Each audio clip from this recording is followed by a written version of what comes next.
Hey y'all, it's Farley with Writer's Edge Podcast, and today let's have a conversation about Eastern Equine Encephalitis.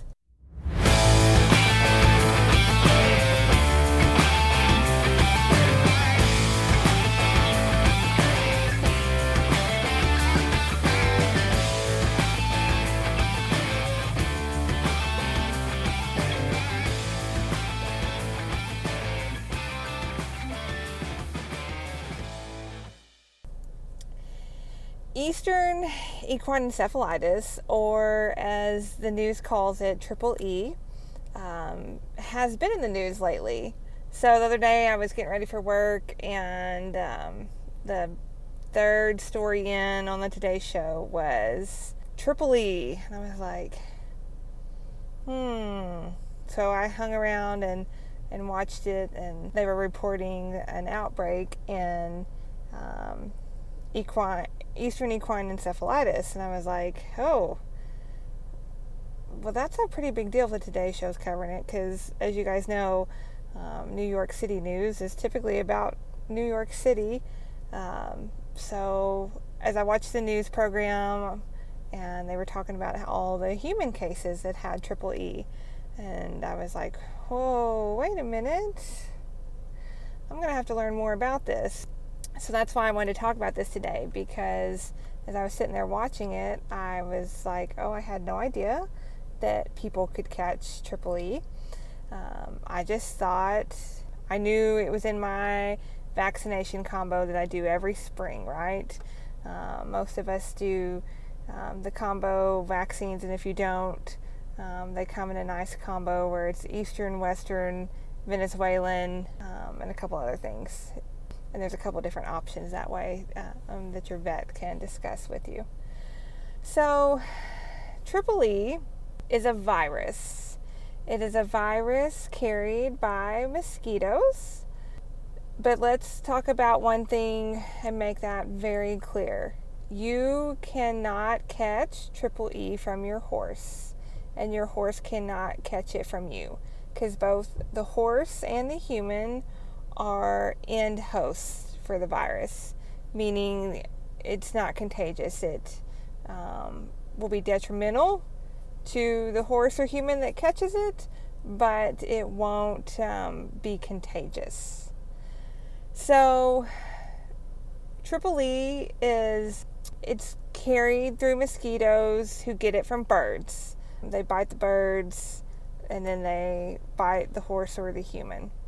Triple E is a virus that in people it affects the central nervous system. So it's a pretty bad deal. If it does not affect your central nervous system, it is very recoverable. However, when it does, there's a 30% mortality rate, and within that 70% who survive, there is a very high percentage that you'll be left with either cognitive deficits, personality issues, seizures, very involved medical issues. Okay, so Triple E is also known as sleeping sickness in horses. I remember the old timers, talking about sleeping sickness or hot horses from EIA, and I just kind of grouped sleeping sickness in with all that other stuff, right? So when somebody's referring to sleeping sickness, they're talking about Triple E, because in horses it is very fatal. Typically they will die in 2 to 4 days of getting it. Their systems become very depressed, very lethargic, can start to paralyze groups of muscles, including the tongue and mouth. And so that's where the term sleeping sickness comes, because these horses get real lethargic, really depressed. And there is, if your horse contracts it, there is no cure for it. It's palliative care. then often results in euthanasia. There is, as we know, a vaccine for it for horses. There is no vaccine for humans. So it stands to reason that the standard mosquito precautions need to be taken. It's using a mosquito repellent with either DEET or other recognized chemicals by the FDA that are used for mosquito control. It is making sure that you don't leave standing water around if you can help it, dumping buckets and water tanks that aren't in use, different things like that. Using in tanks that are pretty permanent, it may be a good option to put fish in them to keep the mosquitoes down. Different standard things that we already use, right? Wearing pants, long sleeve clothing, if you're going to be out and about during peak mosquito times, and just kind of trying to use your common sense there. It is also, when you look at the map and what all is going on with the outbreak right now, Triple E is very much more prevalent around swampy areas, particularly freshwater hardwood swamps.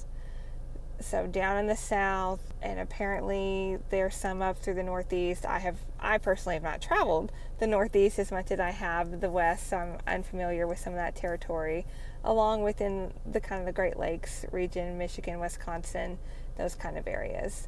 So if you live around those places where it is potential for it to be more endemic, then taking your mosquito precautions is going to be all that much more important. Because when you read through the transfer of the virus, it is those marsh birds that have a higher prevalence to carry Triple E. And if you look at the alerts coming out of the Equine Disease Center, they are all in those locations. They are coming out of Michigan and Maine and Massachusetts, all the way down into Florida. Florida has had a lot of trouble with Triple E this year. So there is, we'll put a link in the show notes for the Equine Disease Control Center website. They have a service where you can get on their email list and you'll get alerts when there's a quarantine or something like that. It's a really handy thing to have if you're traveling with your horses. I've had it on my email for about 6 months, and it's just I can tell in the subject line if I need to read it or not, and kind of go through it that way. We talked about that website in our VS episode several episodes back. So as I kind of trolled through that website, it's got a nice search engine too. You can pull up all the alerts for a particular condition.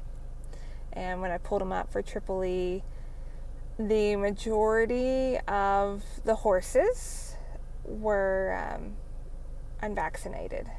I found 2 that had been vaccinated, and that was in the, I believe, 25 or so results I looked at. So the majority of them were unvaccinated that contracted the disease.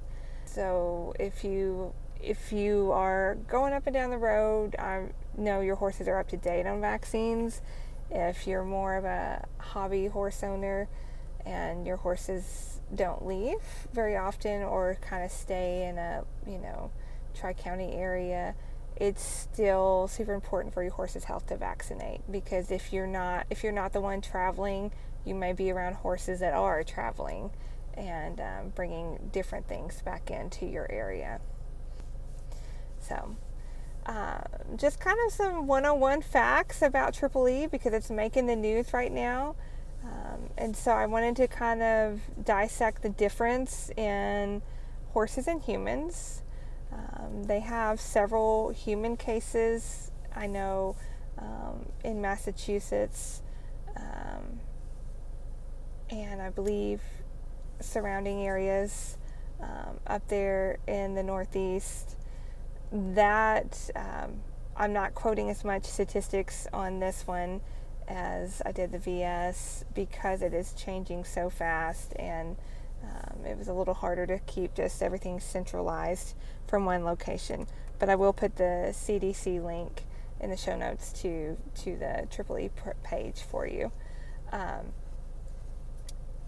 But there's several around there in the Northeast because I glanced through, I believe, the Today Show news, or saw it pop up a couple days later from the original release of the story, that there were more cases popping up for EEE.